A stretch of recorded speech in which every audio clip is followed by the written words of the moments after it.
আল্লাহর নবী বোরাকের কাছে গিয়া বোরাকের গায়ে হাত দিলেন। নবীর চোখ দিয়ে দর দর করে পানি পড়তেছে। ফেরেশতা জিবরাইল বলে, ইয়া রাসূলুল্লাহ, এত সুন্দর বোরাক, এইটা দেখার পরে আপনি কাঁদেন কেন? হুজুর, আপনার কি বোরাক পছন্দ হয় নাই? নবী বলতেছে, জিবরাইল তুমি কইলা বোরাকের পিঠে চললে বোরাক আমাকে আল্লাহর আরশে পৌঁছায় দিবে। এ কথা শোনার পর আমার 30,000 বছরের পুল সিরাতের কথা বারবার মনে হয়। এই কথা শোনার পরে 30,000 বছর পুল সিরাতের রাস্তা অতিক্রম করতে বাংলাদেশের সময়ে কত হাজার? 30,000 বছর লাগবে। এই যমুনা সেতুর মতন, এই পদ্মা সেতুর মতন কিন্তু এরকম ওসার না। এই চুলের চাইতেও চিকন, খুরের চাইতেও ধার। যে পুল সিরাতের নিচে 7টা জাহান্নাম। জোরে কোন কয়টা জাহান্নাম? হায় হায় রে! এইটা পার হবার গেলে অধিকাংশই শতকরা 100 জনই প্রায় আমাকে যে চরিত্র আর যে আমল কেটে পুরে জাহান্নাম ডুবে শেষ। আল্লাহ নবী বলেন, জিবরাইল, এই বোরাক দেখার পরে আমার 30,000 বছরের পুল সিরাতের কথা মনে হয়। ফেরেশতা জিবরাইল বলে, ইয়া রাসূলুল্লাহ, আপনি হলেন আল্লাহর দোস্ত, আপনি পুল সিরাতের টেনশন কেন করতেছেন? সঙ্গে সঙ্গে নবী বলে, জিবরাইল, আমি নবী আমার জন্যে না, আমি নবী হলাম আমার উম্মতের জন্যে। সুবহানাল্লাহ। আমি নবী কার জন্যে? আমার জন্যে। হযরত বেলাল বললেন, হুজুর, আপনি যখন কবরে যাবেন তখন মুনকার নাকির আপনার কয় প্রশ্ন করবে? তা আল্লাহ রাসূল বলে, বেলাল, তোমার কি ধারণা? বেলাল বলে, হুজুর, আপনার 2টা করবি। তো রাসূল বলেন, কোনটা বাদ দিবে? বেলাল বলতেছে, আমার নাবিকা এই প্রশ্ন আপনার করবে না, কারণ আপনি তো নবী, আপনাকে এই প্রশ্ন করবে। রাসূল কানলেন, বললেন, দেখো তোমাদের ভাগ্য কত ভালো, তোমাদের নবী আছে, আর আমার ভাগ্য এত খারাপ, আমার কোনো নবী নাই। তোমাদের ভাগ্য এত ভালো, তোমাদের নবী আছে। জোরে বলেন, কে আছে? কথা কন না কেন? নবী থাকলে কি হয়? নিদানে আখেরাতে তরাইতে পুল সিরাতে। সবাই বলেন, নিদানে আখেরাতে তরাইতে পুল সিরাতে, কান্ডারি হইয়া নবী পার করিবেন সেই তরণী। সবাই একটু জবান করে যুবকরা বলো, নবী মোর পরশমণি, নবী মোর সোনার খনি, নবী নাম ভাবে যেজন সেই তো দোজা হানের ধ্বনি। এরপরে একটা গানের মধ্যে বলা হচ্ছে, আসেন আমার মুক্তার, আসেন আমার ব্যারিস্টার, সেই বিচারের হাইকোর্টেতে তিনি আমায় করবেন পার, আমি পাপী রাসূল জাবিন্দার। কোনো টেনশন আছে? কোনো টেনশন আছে? আল্লাহ রাসূল বলেছেন, শুধু ঈমান নিয়ে মর। দুনিয়াতে যত পাপ করো রে আমার উম্মত, তোমাদের কোনো টেনশন নাই। যত পাপ করো কোনো টেনশন নাই, ঈমান নিয়ে যদি কবরে আসতে পারো, আমি রাসূল ওয়াদা দিলাম, তুমি ছাড়া আমি জান্নাতের মধ্যে ঢুকব না। তাহলে যা করেন করেন, অসুবিধা নেই, যা ইচ্ছা তাই করেন, কিন্তু মরার সময়,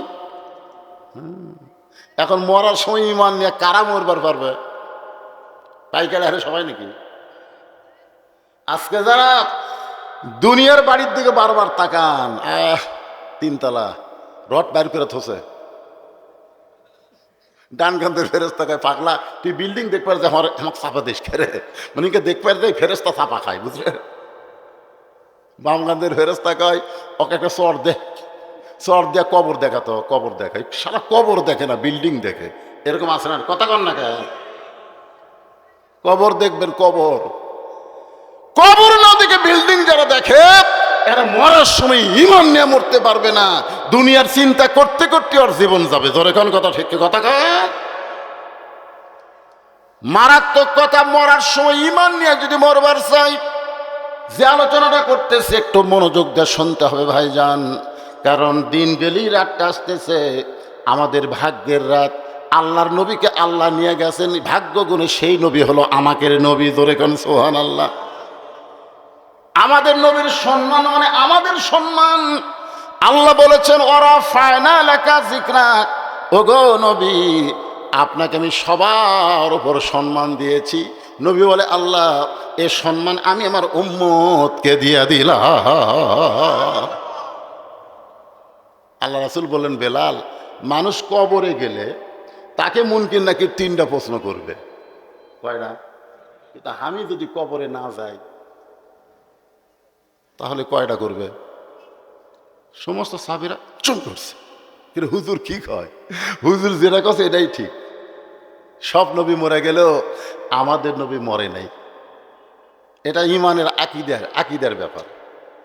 ইসলামের আলো জ্বালায়া দিয়া নবী শুইয়া আসেন সোনার মদিনায়। সবাই বলে ইসলামের পতাকা উড়ায়া দিয়া নবী ঘুমায়া আসেন সোনার মদিনায়। আপনি যখনই দরুদ করলেন ফেরেশতারা নিয়ে গিয়ে মদিনাত বলতেছে হুজুর এই যে মঠ গ্রামে আপনার এই উম্মত এইটা কোনোদিন আপনাকে দেখেনি, আপনার নাম শুনেই দরুদ পড়লো। দরুদগুলো জমালেন তো, কারণ এত ওজন এই দরুদের, আমরা ফেরেশতারা ঢোয়াবার পারতেছি না। হুজুর এত ওজন জমালেন। আল্লাহ রাসূল কয় কোনো নেকি লাগবি না রে, আমার কাছে যে দরুদ জমা আছে এই দরুদ খালি নেকির পাল্লায় তুলে দিব, আমার উম্মতের সবগুলো জান্নাতে চলে যাবে। ধরে কেন সুবহানাল্লাহ। এই জন্য সবার ভাগ্যে দরুদ পড়াও হয় না। আজকে দরুদ নিয়েও কতগুলো ফতুয়াবাজি করে। ধরে কোন কথা ঠিক কিনা? আল্লাহর বান্দার একটু মনোযোগ দেন। ফেরেশতা জিবরাইল বলে রাসূল আল্লাহ আপনি কি বলতেছেন? আল্লাহ নবী বলেন জিবরাইল এমন করে একটা বোরাক আমার আল্লাহ যদি আমার গুনাহগার উম্মতকে দিত, আমি বোরাকের পিঠে উঠতে শান্তি পাইতাম। কি নবী রে, বোরাকের পিঠে চড়বি তো আমাকে বলেনি। আর আমাকে এমপির একটা করে মার্সিডিজ গাড়ি আছে, প্যারাটো গাড়ি আছে, গাড়ির চড়া ঢাকাত গেছে, আর এমপি খুঁজে পাওয়া যাচ্ছে না। জোরে কোন ঠিক কিনা? ভোটের আগে হায় হায় হায় প্রত্যেকটা মাহফিলে এমপি যায়, ভোট হয়ে গেলে আর দেখা না।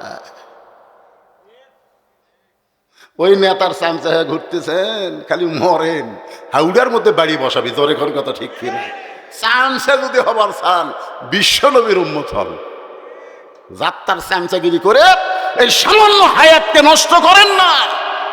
সামান্য হায়াত আল্লাহ আমাদেরকে দুনিয়াতে দিয়েছে। ধরে কোন কথা ঠিক কিনা? যাত্রার চামচাগিরি না করে বিশ্ব নেতার চামচা হন। আমার নেতা, তোমার নেতা বিশ্ব নবী মুস্তাফা। ধরে কোন সুবহানাল্লাহ। ফেরেশতা জিবরাইল বলে ইয়া রাসূলুল্লাহ আমার মনে হয় আপনার এত বড় চাওয়া আল্লাহ কবুল করবে না। কোন নবীর জন্য আল্লাহ যে বোরাক তৈরি করে নাই আপনার জন্য স্পেশালভাবে তৈরি করছে, আপনি সেই বোরাক গুনাহগার উম্মতের জন্য চাবেন, আমার মনে হয় এই চাওয়া আল্লাহ কবুল করবে না। মানে চাওয়াটা একটু বেশি হয়ে গেছে। নবী বলে জিবরাইল আমার উম্মতের ব্যাপারে চাওয়া বেশি হয়েছে। ঠিক আছে। বোরাকের কাছ থেকে নবী 11 গজ দূরে গিয়া মাটির দিকে তাকায় থাকলেন, বোরাকের দিকে তাকায় না। ফেরেশতা জিবরাইল বলে হুজুর বোরাকের দিকে না তাকায় মাটির দিকে কেন? আল্লাহ নবী বললেন জিবরাইল ঠেকা আমার না, ঠেকা হলো তোমার আল্লাহর। আমি আল্লাহর আরশে যাবার চাইনি, আল্লাহ পাক গাড়ি পাঠায় দিয়েছে আমাকে যাওয়ার জন্যে। আমি যাব না। ঠেকা কি মঠ গ্রামের না ঠেকা আমার না? আমার গাড়ি ভাড়া আগেই দিছে, হুজুর আপনি যাবেন, ঠেকা আমার না আপনাকে রে। আল্লাহ রাসূল বলে আমি তো আল্লাহর কাছে যাবার চাইনি, আল্লাহ পাঠাই দিছে যানবাহন, যাব না। সঙ্গে সঙ্গে আল্লাহ বলে জিবরাইল আমি লা ইলাহা ইল্লাল্লাহ বসে আছি মুহাম্মদ রাসূলের আশায়, আর মোহাম্মদ রাসূল যদি যানবাহন ফেরত দেয় আমি আল্লাহ বড় কষ্ট পাই। আমি লা ইলাহা ইল্লাল্লাহ বসে আছি কার আশায়? মোহাম্মদ রাসূলের আশায়। আর মোহাম্মদ রাসূল যদি বোরাক ফেরত দেয় আমি আল্লাহ বড় কষ্ট পাই। আমি কষ্ট না পাওয়ার জন্যে তার প্রত্যেকটা উম্মতের জন্য এমন করে একটা বোরাক আমি পুলসিরাতের কিনারায় বাজেট করে দিলাম। প্রত্যেকটা উম্মত। এখন উম্মত কারা? এখন যদি আপনার বলেন হুজুর পাইকারি হারে আমরা সবাই উম্মত, না, আল্লাহ কোরআনে বলেছেন কুনতুম খায়রা উম্মাত উখরিজাত লিন-নাস তা'মুরুনা বিল মা'রুফি ওয়া তানহাউনা আনিল মুনকার। এরাই হলো নবীর উম্মত, যারা সৎ কাজে আদেশ করে, অসৎ কাজে বাধা দেয়। সৎ কাজে কি করে? আপনি তো পাবলিককে আদেশ করে পারতেছেন না। আপনার বেটার বয়স 22 বছর, এই ফজরের সময় ঘুম পাড়ে, ও কি আপনি আদেশ করে পারতেছেন? আর্জেন্টিনার খেলা দেখে 3টা পর্যন্ত, আপনার বেটা আগে 3টা পর্যন্ত আর্জেন্টিনার খেলা দেখে হইচই করে। আর যে খেলা তো খাওয়ানোর নাম শোনে তখন আর আগে নাই। বাপ জানলাতে তাকায় দেখে পাও নাই মাথাও নাই, আজান শোনার সাথে সাথে আইডিয়া 3.5 হাত 2.5 হাত হয়ে ল্যাফের মধ্যে ঢুকে গেছে। কি আপনি আস্তে আস্তে যান, বিলাই যেমন ইন্দুর ধরে আপনি আস্তে আস্তে ঘরের মধ্যে যায় কম্বল টান দেন, ল্যাপ টান দেন, টান দিয়ে তাকায় দেখেন ল্যাপের মধ্যে ব্যাটার সাইজ আর সাইড টিপে কুত্তের সাইজ একই সাইজ। এখন আপনার বেটা কি বেটা না কুত্তা? হ্যাঁ, কথা কর না কেন? কুত্তা কইলেও কুত্তা রাগ করবে। আল্লাহ কোরআনে বলছেন সুম্মা রাদাদনাহু আসফালা সাফিলিন। এরা জন্তু জানোয়ারের চাইতেও খারাপ। মুসলমান দাবি করে ফজরের আযান শোনার পরে যারা ল্যাপের মধ্যে ঘুম পড়ে, এরা জন্তু জানোয়ার চাইতেও খারাপ। তাহলে আপনার উপর আল্লাহ আইন করলেন 7 বছর থেকে নামাজের তালিম দাও, আর 10 বছর থেকে জোর করে তুমি নামাজ ধরাও। আপনি যদি না পারেন তাহলে আপনি রাসূলের উম্মত হবার পারবেন না। রাসূলের উম্মত হবার গেলে আপনার পরিবারের উপর আপনার নজর রাখা লাগবে। কষ্টের কথা, সবচাইতে বড় কষ্ট কি জানেন? যে 400 বছরের পুরাতন বাবরি মসজিদ ওরা ভাঙলো। ওরা কারা? ভারত। ভারত ওরা মানে ভারত কর। বাবরি মসজিদ কোন দেশ আপনারা জানেন না? আপনার বলেন তো ভারতে কি মন্দির বানানোর জায়গা নাই? রাম মন্দির যারা উদ্বোধন করলো, এই মন্দির বানানোর জায়গা কি ভারতের নাই? তাহলে মন্দির বানানোর জন্য মসজিদ ভাঙ্গা কেন? ওই জায়গায় মন্দির বানানো লাগবে। ওরা মুসলমানের কলিজার মধ্যে হাত দিছে। মুসলমানের নামাজ না পড়লো মসজিদকে তার জীবনের চাইতে বেশি ভালোবাসে। জোরে কোন কথা ঠিক কিনা? আমার এলাকায় 2 বেনামাজি গন্ডগোল লাগে, বলতেছে বিশ্বাস যদি না করিস মসজিদ ছুঁছ। আমি বললাম কে রে, তুই তো নামাজ পড়িস না, তুই মসজিদ ছুঁয়ে কি করবি? নামাজ না পড়লে কি হবে হুজুর? মসজিদ আল্লাহর ঘর। আর সেই ভারতের চ্যানেল, সেই ভারতের স্টার জলসা জি বাংলা আজকে আমাদের ঘরত চলতেছে। ঠিক করলে হবে না তো। নবীর উম্মত হবার গেলে ভালো কাজে আদেশ করা লাগবে, অসৎ কাজে বাধা দেওয়া লাগবে। কাক বাধা দিবেন? প্রধানমন্ত্রী বুটি দেওয়া লাগবে না আপনার বাড়ির ডাক কিরে? ওরা আমাদের বাবরি মসজিদ ভাঙ্গা মন্দির বানালো, আর সেই মন্দিরের পূজার বাদ্য হরি হরি লোলো লোলো করে বাজবি আমাদের মুসলমানের ঘরে।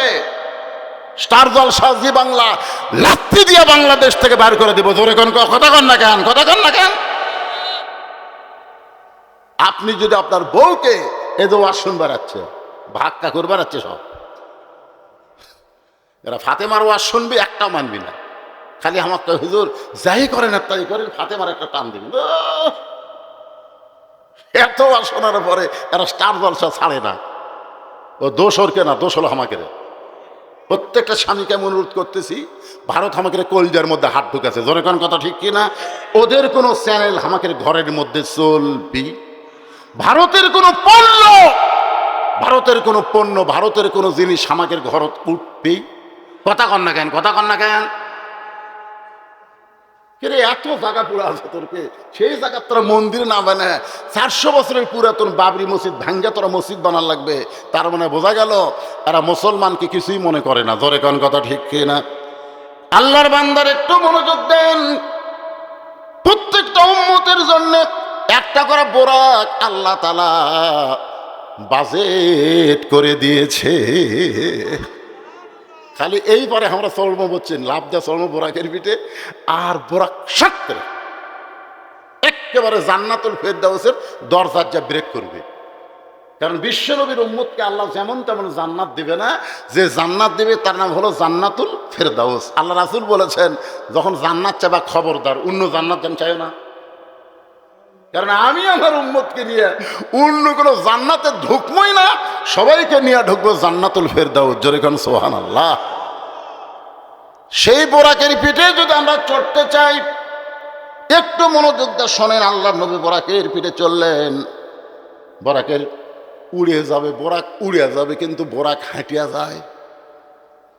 নবী কয়, জিবরাইল, বোরাকের পিঠে চললে বোরাক আপনাকে আমাকে আল্লাহর আরশে নিয়ে যাবে, সেই বোরাক উড়ে না, আরশ তো উপরে। তো বলছে যে হুজুর একটা কাম বাকি আছে। বলে সেটা কি কাম? বলে একটু নামেন। এখনই তো বোরাকের পিঠে চললাম, এটা কোন জায়গা? এইটা হলো বাইতুল মুকাদ্দাস হুজুর। হাই হাই, এই উঠতেই বাইতুল মুকাদ্দাস, এইখানে কি করা লাগবে? বলে এইখানে আপনার ইমামতিতে 2 রাকাত নামাজ হবে। সুবহানাল্লাহ বলেন।